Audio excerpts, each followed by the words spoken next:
हाँ भाई, तो आज हम लोगों ने अपने पास एक छोटा सा चैप्टर ऑक्शन सेल है, उसको रिवाइज करना है और उसके बाद टाइम रहा तो हम वो भी शुरू कर लेंगे अपने पास पार्टनरशिप वाला चैप्टर।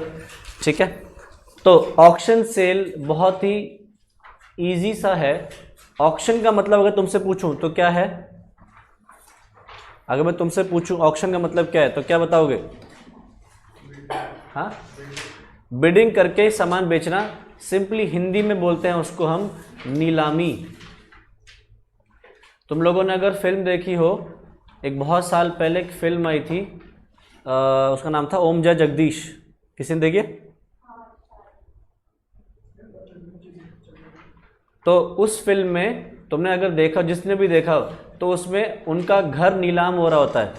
तो अगर ध्यान से देखा हो तो नीलामी में पहले क्या होता है, बोली लगाई जाती है कि कौन कितना उस घर के लिए देने के लिए तैयार है, और वो पूछता है कि किसी और ने अपनी बिड लगानी है तो इससे ऊपर लगा सकता है, नहीं लगानी तो वो 1 2 3 करके हथौड़ा मारेगा और क्या होगा, सेल हो जाएगा वो घर। ऐसा कुछ था उस फिल्म में भी।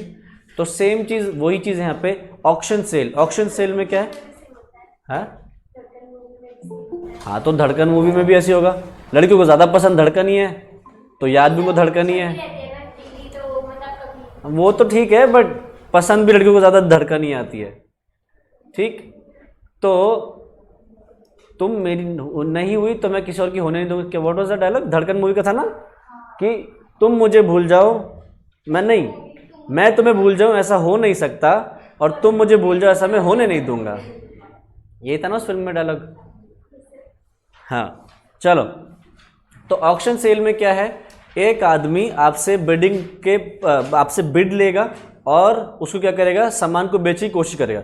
तो ऑक्शन सेल में बहुत सारे बायर्स आते हैं और वो अपनी अपनी बोली लगाते हैं कि वो उस प्रोडक्ट के कितने पैसे देने के लिए तैयार हैं। तो एक ऑक्शन में सिर्फ एक ही आइटम नहीं बिकता है, बहुत सारी आइटम बिकती हैं। जैसे, अच्छा तुमने इसको भी याद ना हो तो तुम्हें याद करो, एक फिल्म ये शायद देखी होगी, देसी बॉयज। देसी बॉयज नहीं, दोस्ताना।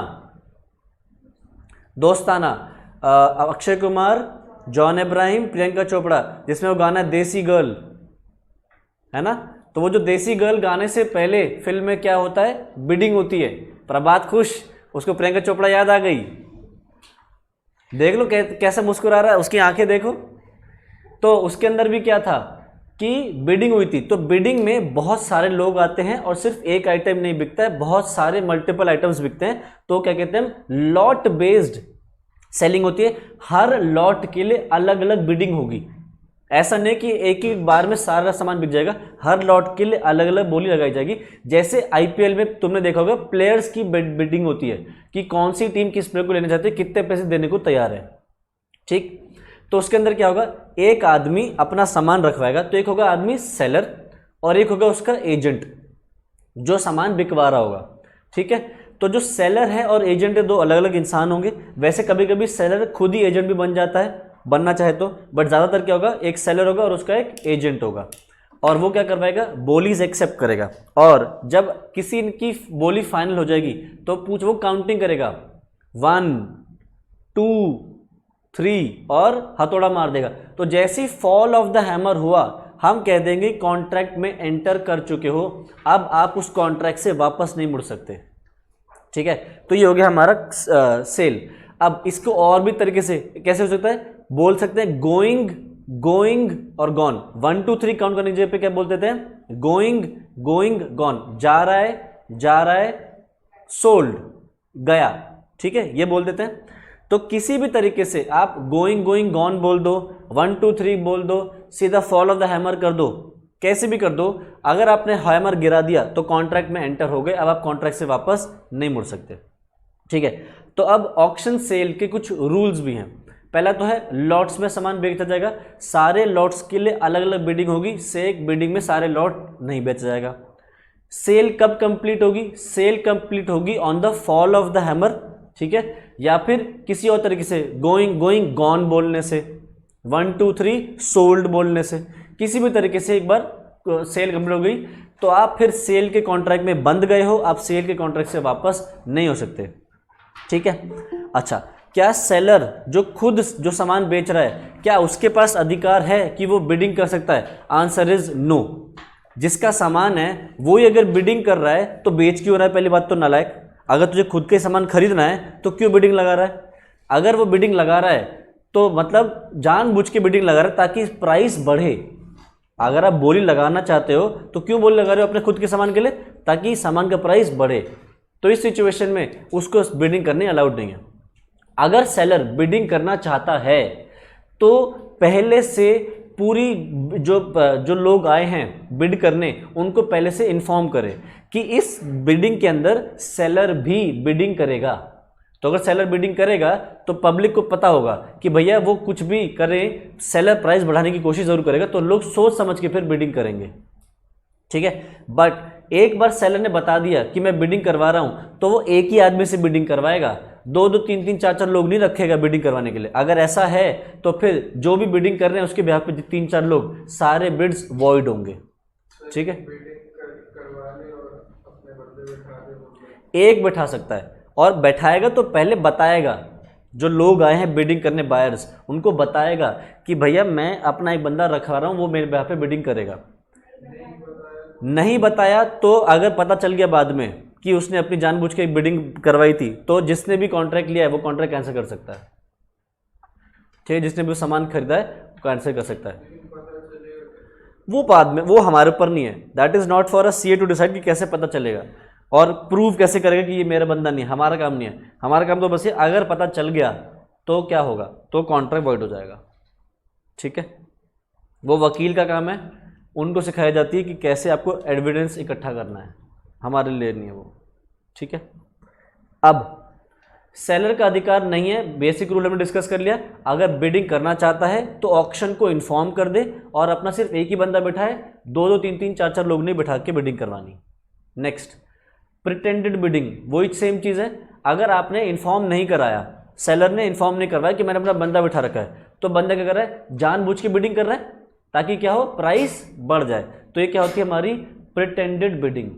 और अगर ऐसा होता है तो उसकी की हुई सारी बिड्स वॉइड हो जाएंगी और कॉन्ट्रैक्ट वहीं पे रोक दिया जाएगा, सस्पेंड हो जाएगा। ठीक है।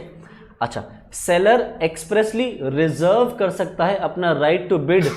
इन सच केस द सेलर और any one person on his behalf may bid, but there should be only one person on behalf of the seller.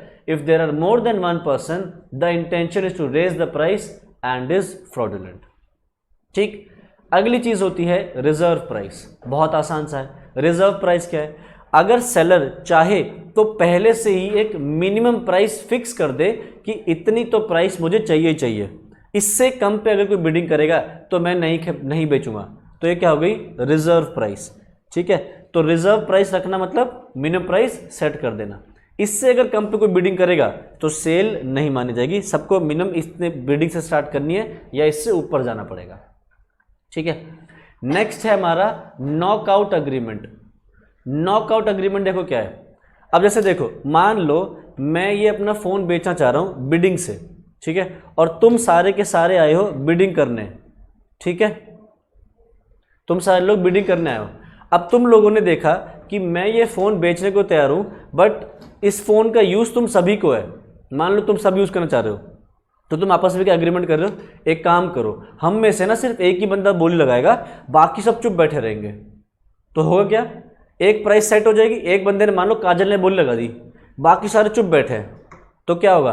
काजल लगाएगी कम बोली, और क्या होगा? बाकी सब चुप बैठेंगे। सबको चाहिए बट कोई बिडिंग नहीं कर रहा। बिडिंग करने से क्या होगा? प्राइस बढ़ेगा। वो कर ही नहीं रहे तुम लोग। तो तुम्हारे बीच में जो एग्रीमेंट है क्या है? नॉकआउट अग्रीमेंट है। ठीक है। तो ये नॉकआउट अग्रीमेंट वैलिड है, आप कर सकते हो ऐसा। बट मैं तो नहीं चाहूंगा ये एग्रीमेंट रहे, तो मैं क्या करूंगा? मैं इस एग्रीमेंट को तोड़ने की कोशिश करूंगा। मैं इसको कैसे तोड़ सकता हूं? या तो मैं एक सेट कर दूं रिजर्व प्राइस कि इस प्राइस से कम पे तो मैं बेचूंगा ही नहीं। तो क्या होगा?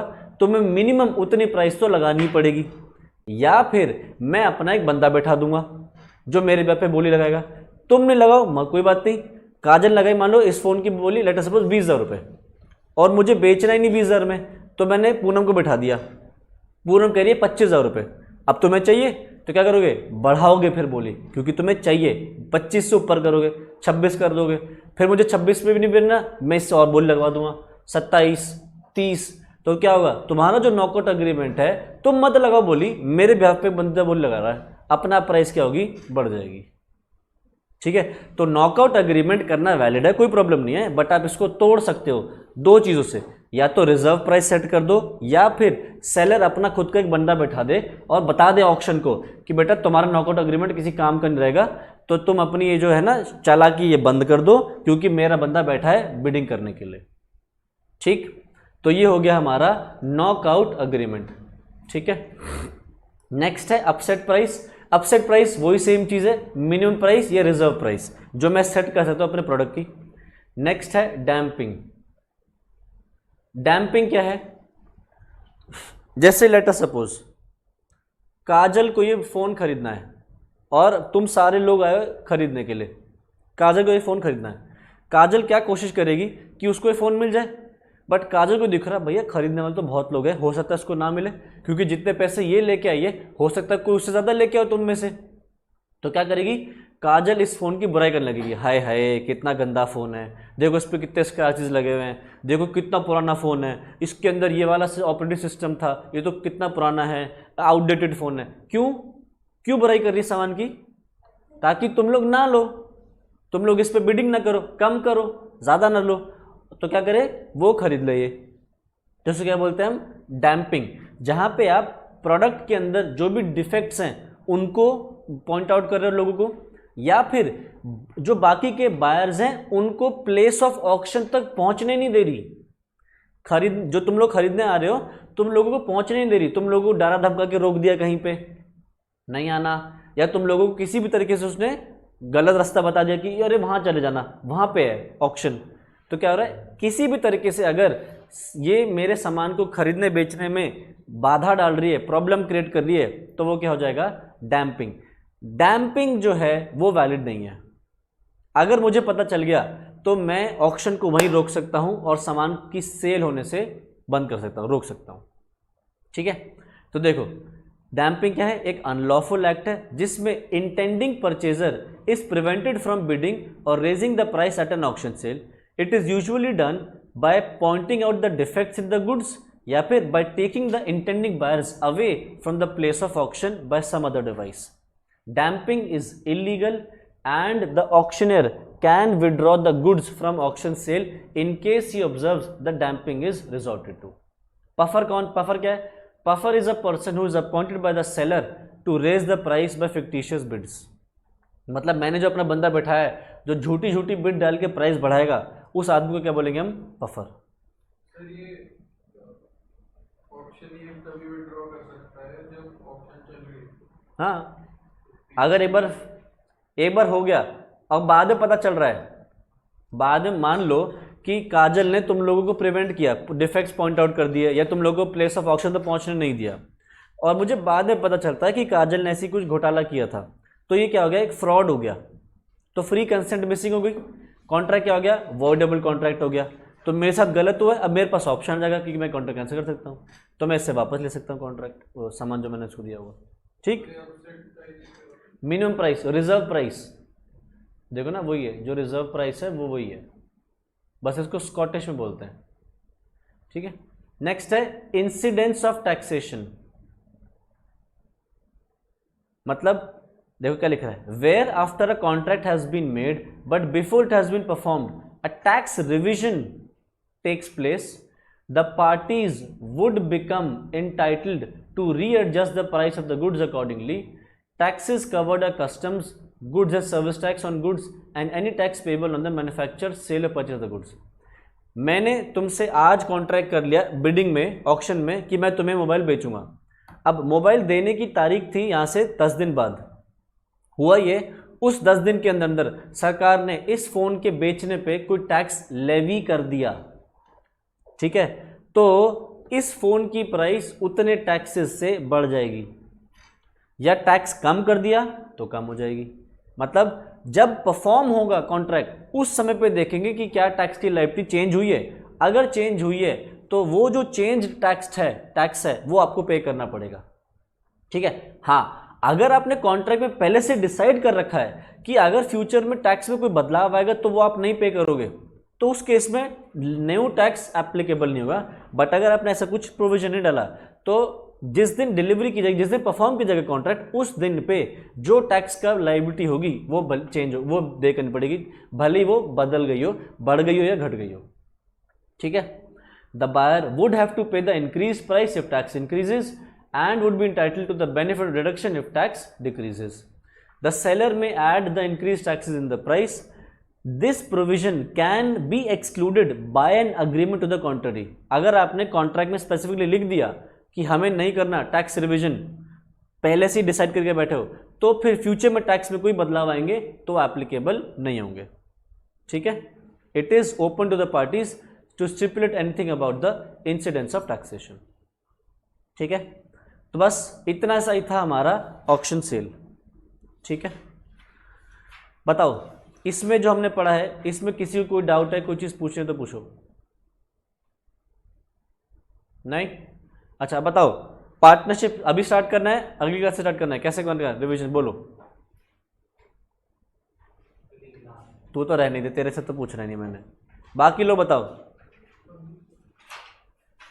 हाँ भाई काजल, पूनम, अपना अपना बताओ, किसी का सुनना नहीं है। पार्टनरशिप का रिवीजन इसी क्लास से स्टार्ट करना है, अगली क्लास से स्टार्ट करना है, जो है सोचा नहीं। अगली अगली दोनों ठीक है, दोनों ठीक है। हाँ भाई निशा, जो है मैं ये नहीं सोच रहा कि किसने सुनना नहीं है, अपना बताना है। अगली क्लास इस क्लास अभी। हाँ भाई तू तो रहने दे। हाँ हाँ अभी अगली क्लास। मेजॉरिटी तो ठीक है अभी से, कुछ कह रहे हैं अगली क्लास। देखते हैं कितना है, कितना बड़ा है। आधा नहीं होता, होता तो पूरा होता है। क्या क्या है इसमें, पार्टनरशिप के elements, true test of partnership, company और इनमें फ़र्क, types of partners, partnership types, partnership property. Next class में कर लेते हैं फिर।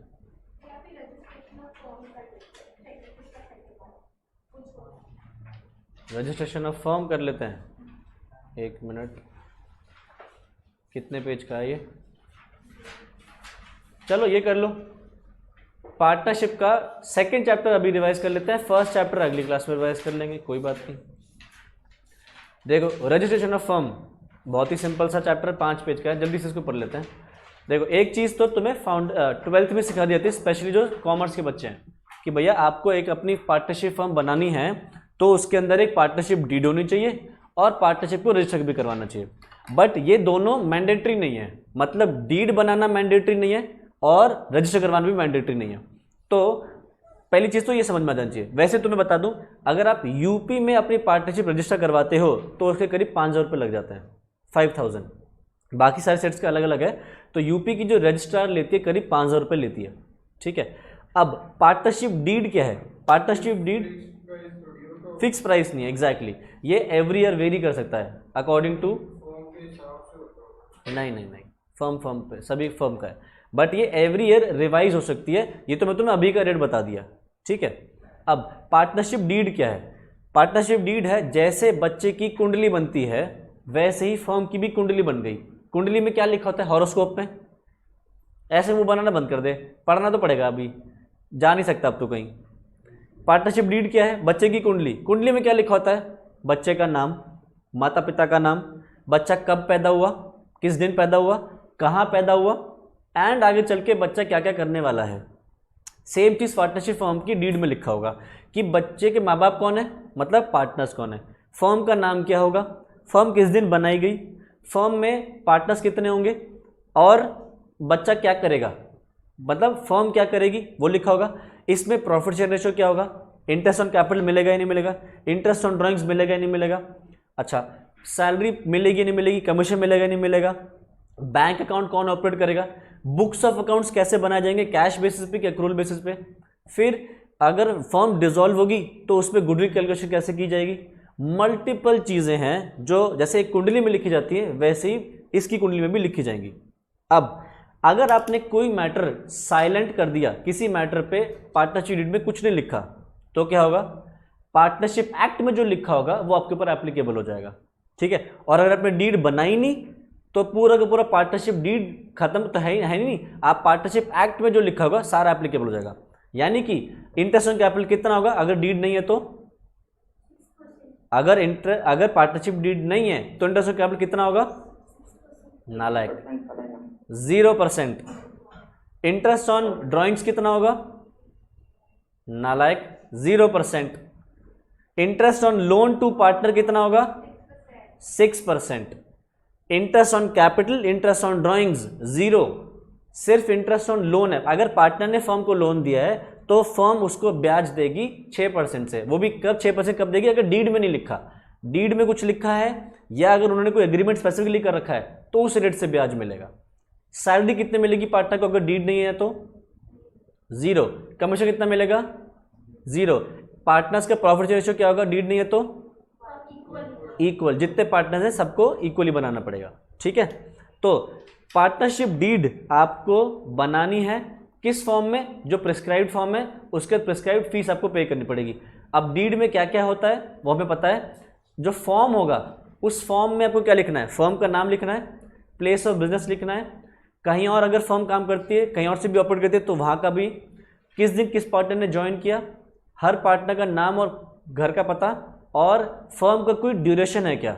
ड्यूरेशन क्या होता है, आप डिसाइड कर सकते हो कि फर्म किसी पर्टिकुलर पर्पस के लिए बनाई गई है या पर्टिकुलर पीरियड के लिए बनाई गई है। अगर आप डिसाइड करते हो कि भैया फर्म मेरी पर्टिकुलर पर्पस के लिए बनाई गई है, जैसे लेट अस सपोज डिसाइड किया 4 लोग मिल के क्या कह रहे हैं, हम लोगों को कोविड की वैक्सीन लगवाएंगे, जैसे ही कोविड दुनिया से खत्म हो जाएगा हम हमारी फर्म बंद कर देंगे, तो ये क्या हो गया, एक पर्टिकुलर पर्पस के लिए हो गया, पर्टिकुलर एडवेंचर या अंडरटेकिंग के लिए हो गई। वहीं डिसाइड कर सकते हो पर्टिकुलर पीरियड के लिए, भैया मुझे 5 साल ही फर्म चलानी है, तो वो क्या हो गया, ड्यूरेशन बाय टाइम, तो 5 साल हो जाने के बाद आपकी फर्म डिसॉल्व कर सकते हो। तो ये चीज़ भी आपको फॉर्म में मेंशन करनी होगी। ठीक है, आपके जो फर्म का नाम है वो अनडिजायरेबल नेम्स नहीं होना चाहिए। अनडिजायरेबल नेम कौन से होते हैं, अगर किसी एग्जिस्टिंग पार्टनरशिप फर्म का नेम से मैच करता है आपके फर्म का नेम तो वो नहीं हो सकता। ठीक, अच्छा, इस फॉर्म को साइन कौन करेगा, पार्टनर करेंगे ऑब्वियसली, वेरीफाई भी कौन करेगा, पार्टनर्स ही करेंगे, उनके एजेंट्स करेंगे। रजिस्ट्रेशन कौन करेगा, रजिस्ट्रार ऑफ फर्म्स, जैसे रजिस्ट्रार ऑफ कंपनीज होता है कंपनीज एक्ट में, वैसे ही रजिस्ट्रार ऑफ फर्म्स होता है। ठीक है, वो रजिस्टर करेंगे और इशू कर देंगे एक सर्टिफिकेट ऑफ रजिस्ट्रेशन। कब करवाना रजिस्ट्रेशन, कभी भी, फर्म बना रहे हो तब करवा सकते हो, फर्म बन के 10 साल भी हो गए 10 साल बाद भी करवा सकते हो, मतलब किसी भी वक्त रजिस्ट्रेशन आप करवा सकते हो। जिस दिन से आपने रजिस्ट्रेशन करवाया उस दिन से आपकी फर्म मान लीजिए कि रजिस्टर्ड हो गई और आप उसको फिर बाद में मना नहीं कर सकते कि आपकी फर्म रजिस्टर्ड नहीं है। एक बार आपका नाम रजिस्टर ऑफ फर्म्स में एंटर हो गया तो ये एक प्रूफ है कि आपकी फर्म रजिस्टर्ड है। बाद में आगे चल के रजिस्टर ये नहीं कर सकता, ओहो हो गलती से नाम लिख दिया था, नाम ये फर्म रजिस्टर्ड नहीं है, ऐसा नहीं कर सकते। एक बार रजिस्टर ऑफ फर्म्स में नाम आ गया तो आ गया, मान लेंगे फर्म रजिस्टर्ड है, इसको आप चैलेंज नहीं कर सकते फिर किसी कोर्ट में। पार्टनरशिप डीड क्या है ये हम डिस्कस कर ली, फर्म की कुंडली है जिसके अंदर सब चीज़ें लिखी होती हैं, तो ये एक डिटेल लिस्ट है कि क्या क्या हो सकता है, पढ़ लेना है इसको। ठीक, next, consequences of non registration, ये एग्जाम में आ सकता है, ये इंपॉर्टेंट है। अगर आपने अपनी फर्म रजिस्टर नहीं करवाई तो इसका आपको कॉन्सिक्वेंस क्या होगा, इसके आपको नुकसान क्या हो सकते हैं। पहली चीज़, फर्म्स में जो पार्टनर्स हैं वो एक दूसरे पे केस नहीं कर सकते, वो इनकम टैक्स एक्ट है उसको छोड़ दो। इनकम टैक्स एक्ट बोलता है कि फर्म को रजिस्टर करवाना मैंडेटरी है, तो उसके लिए आपको करवाना पड़ता है, क्योंकि उसमें इनकम टैक्स एक्ट में चाहिए आपको पैन कार्ड। अगर आप एक फर्म हो तो आपको क्या चाहिए, पैन कार्ड चाहिए अपनी फर्म का। पैन कार्ड तभी मिलेगा जब आपका डीड होगा, तो इसलिए कह रहा है इनकम टैक्स एक्ट बोल देता है कि आप पार्टनरशिप डीड बनाओ, मतलब पैन कार्ड बनाओ, पैन कार्ड लो, पैन कार्ड लेने के लिए डीड बनना पड़ती है, तो इसलिए मैंडेटरी होता है डीड बनाना। ठीक है, आओ, अगर आपने फर्म रजिस्टर नहीं करी तो इसके क्या कॉन्सिक्वेंस है, क्या भुगतना पड़ेगा आपको। अगर फर्म के पार्टनर्स में एक आपस में कोई डिस्प्यूट हो जाता है तो वो पार्टनर्स एक दूसरे पे केस नहीं कर पाएंगे। दूसरी चीज, वो पार्टनर्स किसी आउटसाइडर पे केस नहीं कर पाएंगे, बट आउटसाइडर उन पे केस कर पाएगा। और तीसरी चीज़, अगर पार्टनर्स को, फर्म को किसी से अपना डेट सेटल करना है, नेट ऑफ करना है, तो वो नेट ऑफ नहीं कर पाएगी। जैसे लेटर सपोज एक फर्म है, फर्म में 2 पार्टनर हैं और ये एक थर्ड पार्टी कोई आउटसाइडर है। लेटर सपोज इस आदमी ने फर्म को देने हैं 5,000 रुपये, फर्म ने इसको देने हैं 20,000 रुपये। ठीक है, तो टेक्निकली होना तो क्या चाहिए कि ये 20,000 में से 5,000 काट लें, 15,000 दे दें, है ना, ये होना चाहिए। बट वो ऐसा नहीं कर पाएंगे, सेट ऑफ नहीं क्लेम कर पाएंगे। क्यों? क्योंकि इनकी फर्म रजिस्टर्ड नहीं है, मतलब इनको इसको 20,000 देने पड़ेंगे, ये अलग से 5,000 इनको देगा। ठीक है, तो 3 चीज़ हो गई। पार्टनर्स आपस में एक दूसरे पे केस नहीं कर सकते, फर्म पे केस नहीं कर पाएंगे। पार्टनर्स फर्म या थर्ड पार्टी पे केस नहीं कर पाएंगे, थर्ड पार्टी पे केस नहीं कर सकते, बट थर्ड पार्टी पे केस कर पाएगी, और ये सेट ऑफ क्लेम नहीं कर पाएंगे। ये तो दे भी सकता है 15,000 रजिस्टर होना। देखो ये 2 पार्टनर्स हैं, तो इनको इस बंदे को देने हैं 20,000 और इस इनको देने हैं 5,000। तो टेक्निकली होना क्या चाहिए, ये इसको 15,000 दे दे बस और ये 5,000 ना दे, बट ऐसा वो नहीं कर सकते क्योंकि वो एक अनरजिस्टर्ड फर्म है। इनको इसको देने पड़ेंगे 20 और ये देगा 5। सर ये तो टाइम वेस्ट ही हो रहा है। हाँ, टाइम वेस्ट ही हो रहा है, बट नहीं कर सकते, अनरजिस्टर्ड फर्म है तो आप ऐसा नहीं कर पाओगे बस। ठीक है, पार्टनरशिप एक्ट बोलता है सेक्शन 69 में ये बात। Next, exceptions. आपने अभी पढ़ा कि भैया हम केस नहीं कर सकते, बट कुछ कुछ सिनारियोज में हम केस कर सकते हैं। कैसे? अगर एक पार्टनर चाहता है फर्म को डिसॉल्व करना, तो डिसॉल्व करने के लिए वो कोर्ट जा सकता है और कह सकता है कि इस फर्म को डिसॉल्व करो, बंद करो। ठीक, उसी तरीके से ऑफिशियल असाइनी या receiver acting on behalf of an insolvent partner of an unregistered firm may bring a suit for the realisation of the properties of an insolvent partner. अगर 2-3 पार्टनर्स हैं, एक पार्टनर इंसॉल्वेंट हो जाए तो insolvent partner का क्या करने पड़ेगा, उसके असेट्स बेचने पड़ेंगे, जो फर्म में उसके असेट्स बनते हैं वो लेने पड़ेंगे। तो इस सिचुएशन में उस बंदे का जो लिक्विडेटर है वो फर्म पे ऊपर केस कर सकता है कि फर्म को डिसॉल्व करो। ठीक, तीसरा, अगर एक फर्म का इंडिया में कोई भी प्लेस ऑफ बिजनेस नहीं है या वो जहाँ पे फर्म ऑपरेट करती है वहाँ पे पार्टनरशिप एक्ट अप्लाई नहीं होता, तो वहाँ पे पार्टनर्स एक दूसरे पे केस कर सकते हैं। कहने का मतलब है, देखो अगर फर्म का कोई प्लेस ऑफ बिजनेस नहीं है वहाँ उन टेरिटरीज में जहाँ पे पार्टनरशिप एक्ट लगता है, तो फिर वहाँ पे वो केस कर सकते हैं। जनरली ये कहाँ के लिए था? जम्मू एंड कश्मीर के लिए था। पहले जम्मू एंड कश्मीर में पार्टनरशिप एक्ट एप्लीकेबल नहीं होता था। क्यों? क्योंकि जो वो था पार्टनरशिप एक्ट, वो उनको स्पेसिफिकली अपने ऊपर अप्लाई करना पड़ता था। उनकी कॉन्स्टिट्यूशन अलग थी, एक तरीके से समझ लो, उनका अलग स्टेट असेंबली थी। तो अगर वहाँ पे कोई एक्ट अप्लाई करना होता था तो उनकी जो वो है स्टेट असेंबली, अगर वहाँ पास हो गया तब उनके ऊपर एप्लीकेबल होता था।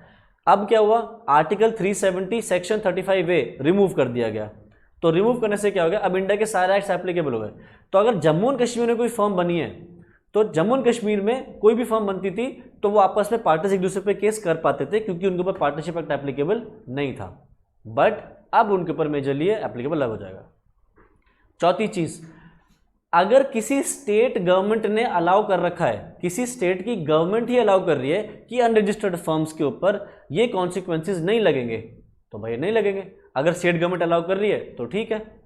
Next, an unregistered firm can file a suit or claim a set off for a sum not exceeding 100 rupees। आप एक दूसरे पे केस कर सकते हो या सेट ऑफ क्लेम कर सकते हो, कहाँ तक? 100 रुपये तक, उससे ज़्यादा नहीं। या फिर non registration will not affect the enforcement of rights arising otherwise than out of contract. Example, for an injunction against wrongful infringement of a trademark. कहने का मतलब क्या है, जैसे मान लो ये एक फर्म है, इनकी फर्म, इस फर्म का नाम है ABC एंड कंपनी।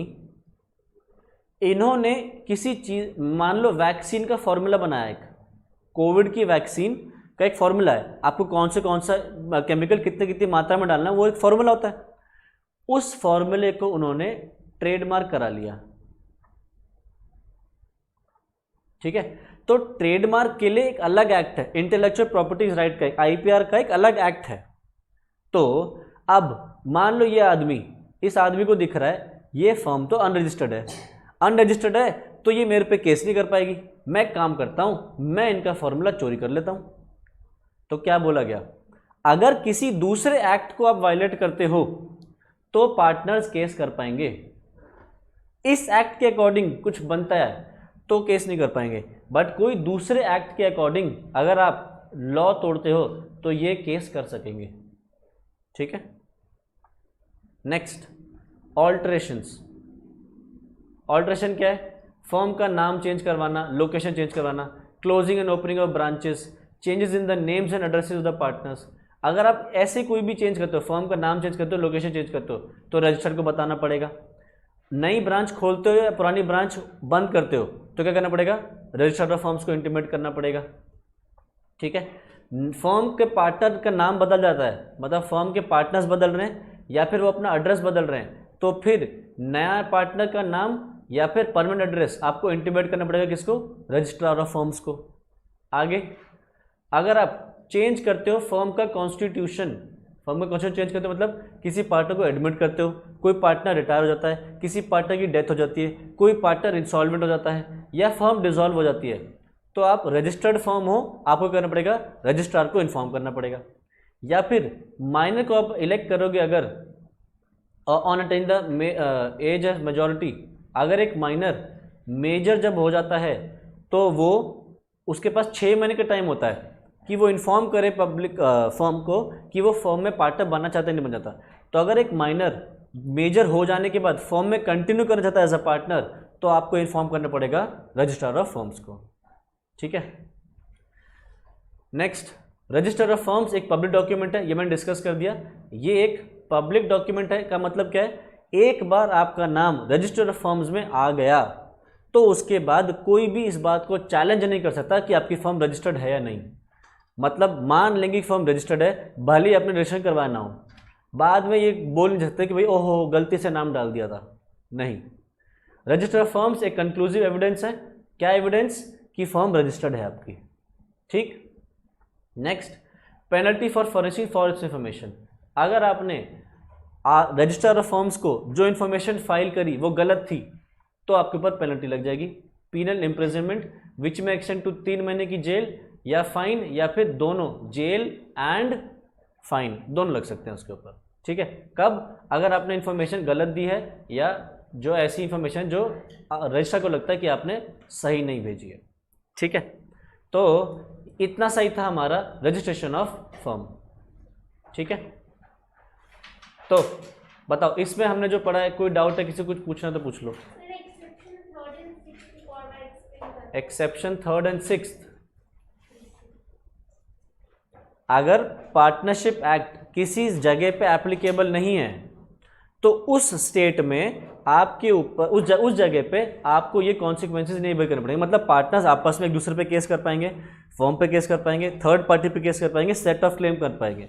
तो मैंने बताया ये खास तौर से जम्मू और कश्मीर के लिए था, क्योंकि इंडिया के बाहर अगर कोई पार्टनरशिप फर्म खोलता है तो उस पर तो वैसे ही ऑब्वियस पार्टनरशिप एक्ट एप्लीकेबल होगा नहीं, तो वहाँ पे तो वहाँ की रूल्स एप्लीकेबल होंगे जिस कंट्री में आपका है। तो ज़्यादातर ये मेजरली जम्मू और कश्मीर के लिए एप्लीकेबल था। और छठा पॉइंट ये कह रहा है, अगर आप किसी और कॉन्ट्रैक्ट के अलावा, मतलब किसी और एक्ट में non registration will not affect the enforcement of rights arising otherwise than out of contract. देखो मैंने एग्जांपल लिया था इसका, इस फर्म ने अपना रजिस्ट्रेशन करवाया ना ट्रेडमार्क का फॉर्मूला, इस पेटेंट इस फॉर्मूले को क्या करवाया, अपना करवा लिया, तो ये किसी दूसरे एक्ट के अंदर है, आईपीआर एक्ट है, इंटेलेक्चुअल प्रॉपर्टी राइट्स का एक अलग एक्ट है। तो इस सिचुएशन में यहाँ पे इस बंदे ने इस आईपीआर एक्ट को वायलेट किया है। पार्टनरशिप एक्ट के अंदर कोई चीज़ थी उसको वायलेट नहीं किया, किसी दूसरे एक्ट को वायलेट किया है, या एक ऐसा चीज़ को वायलेट किया जो कॉन्ट्रैक्ट से अराइज नहीं हो रही। तो अगर कॉन्ट्रैक्ट से इनके बीच में कॉन्ट्रैक्ट होता, वो तोड़ता तो चलता, तो फिर वो केस नहीं कर सकते थे। बट इनके बीच में इसका लेके कोई कॉन्ट्रैक्ट नहीं है। एक जनरल रूल है, अगर आपने अपना ट्रेडमार्क रजिस्टर करवा लिया है तो कोई भी इसको यूज़ नहीं कर सकता आपकी परमिशन के बिना। तो इस सिचुएशन में इसके ऊपर केस करा जा सकता है। ठीक है, और कोई डाउट किसी को? चलो फिर तो आज हम इतना ही करेंगे, अगली क्लास में हम नया चैप्टर रिवाइज करेंगे, ठीक है। चलो बाय बाय।